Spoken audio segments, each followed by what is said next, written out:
Okay, well, we've been waiting for this a little while, so let's see what exactly Lego has managed to ship out of the pick-a-brick order.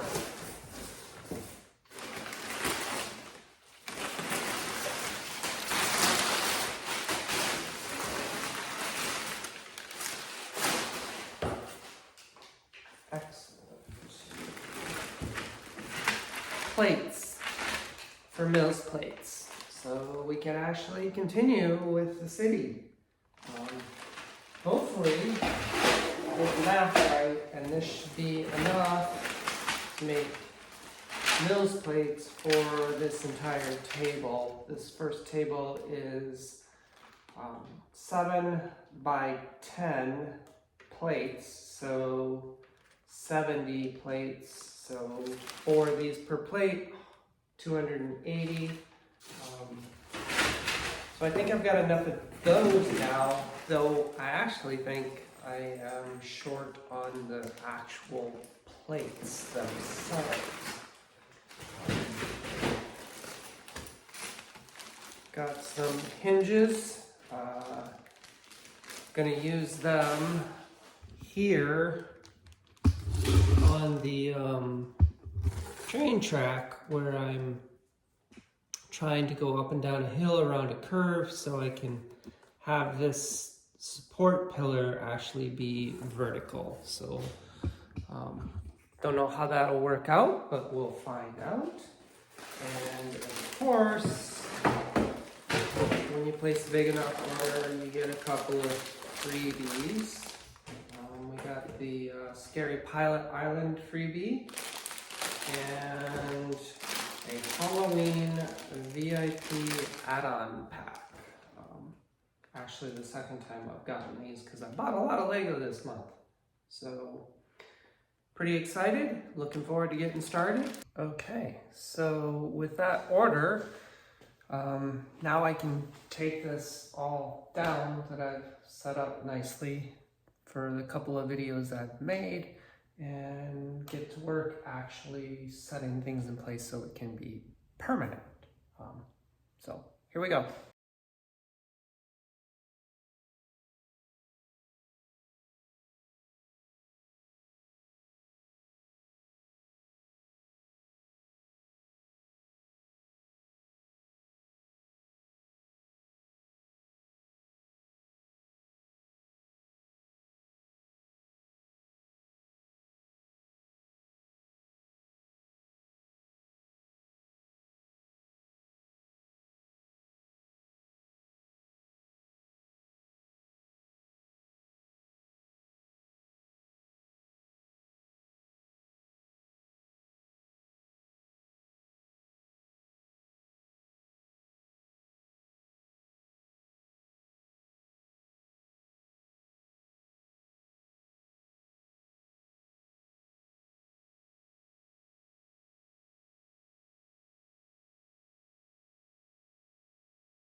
Okay, let's bring in a little closer so you can see what I've actually done there. Okay, so what we've got here, obviously a table that I had originally planned to do some kind of a whole mountain, but we all know how expensive Lego are, so I started thinking about what I could do to cover it and using stuff I already had. So I started with these. These are the Hogwarts Moments sets. This first one in the corner here is the Slytherin Potions Lab. Well, not Slytherin, it's the Potions Lab, 76383. The next set in the line would be 76385. That is the Charms Classroom. And then moving up into this corner here, we have Defense Against the Dark Arts, which would be 76397. Then we go to Transfiguration, 76382. And the last set is 76384 in the corner up here, and that would be Herbology.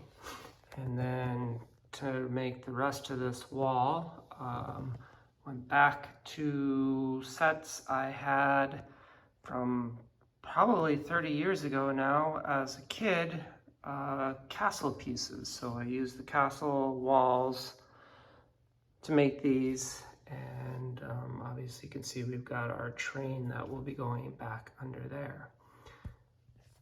So then if we move around the mountain, or at this point the classroom and Hogwarts itself, because that's what it is, we start down here. We have set numbers 76410, that would be the Slytherin Common Room. The House Banner set. Above it we have the Gryffindor Common Room House Banner set 76409. And then over here we have 76411 for Ravenclaw and 76412 for Hufflepuff. And then you can see the train will come out here. And then I just used some pieces that I got off of Pick-a-Brick Wall here to make the castle and connect those pieces in. Probably need to do something here and here and here yet, similar to what I've done here on Ravenclaw, just to kind of finish those areas off a little bit. But yeah, overall pretty happy with how this has come out. And then, like I said, up here we have the big Hogwarts mini castle. Can't remember the set number on that off the top of my head. But you can see I've got a lake I've got going on here. I've been using a clear blue cheese wedge. That seems to be working fairly well. I'm fairly happy with it. Just hoping I actually have enough left. But don't have to do all of that. I have to do just a bit over there to make the lake. And then over here, we're gonna have Hagrid's Hut, the Whomping Willow, and we'll eventually get a small Quidditch pitch. So this area will be land and not water. But yeah, so there we go, moving on. Okay, so what we've got here, for people who don't know yet, and I only recently found this out despite being a Lego fanatic for basically 45 years now. This is the beginning of a Mills plate, and it starts with a regular base plate, the thin floppy base plate that we've all kind of grown to love and hate. And we're gonna stiffen it up and make what's called a Mills plate, a modular integrated landscaping system plate. And it starts by using 1x2s or whatever, anyways, so you have the little hole, which you can then take a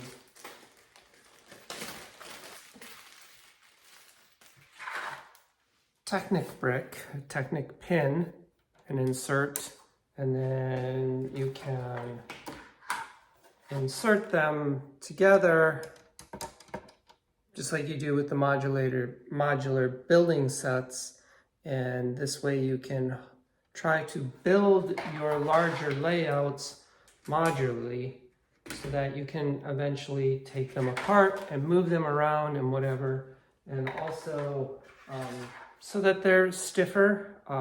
They also work really well, though I have not yet done this, for running wires underneath here, because you get a channel that you can run wires in and come up through if you eventually intend to try to light your Lego city. So anyway, so we're building a bunch of these plates so we can actually start placing the amusement park rides in their permanent positions.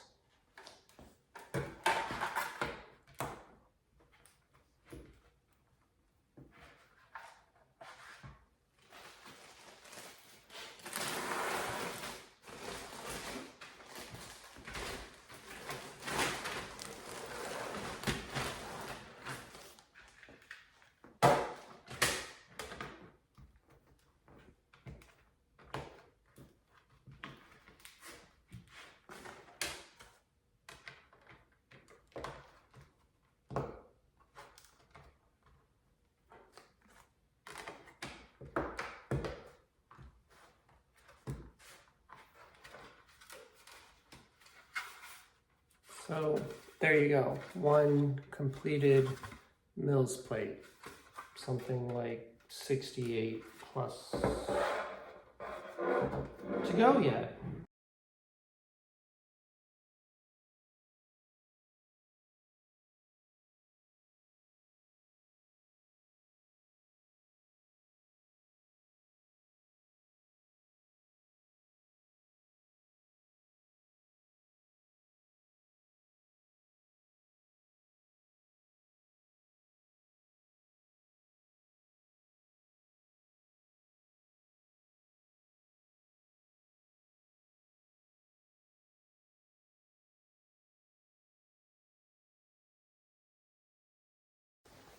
So this is one of two puppies. This is Lisbon, and she's about 1. Came to us this summer, a little rescue, all the way from Mexico up here to Washington, Pacific Northwest. So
Okay, well,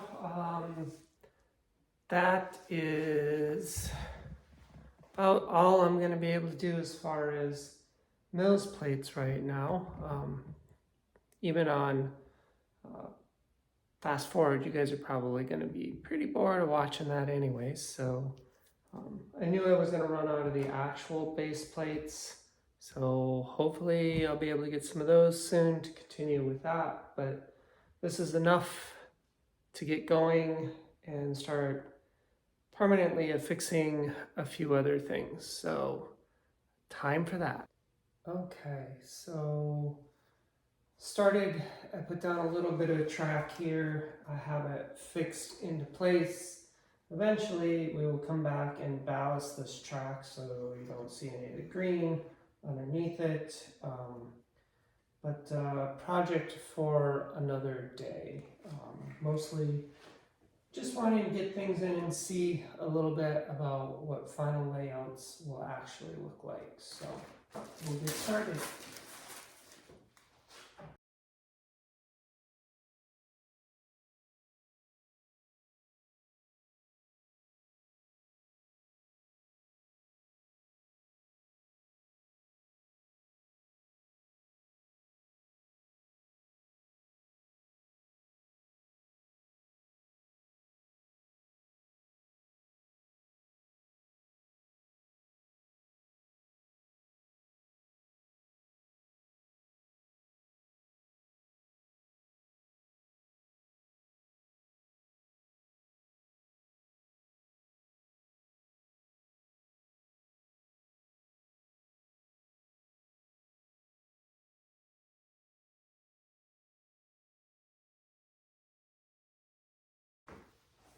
Okay, I think I'm going to shut things off for a little bit and figure out where things might go, and then we'll turn filming back on. So here we go.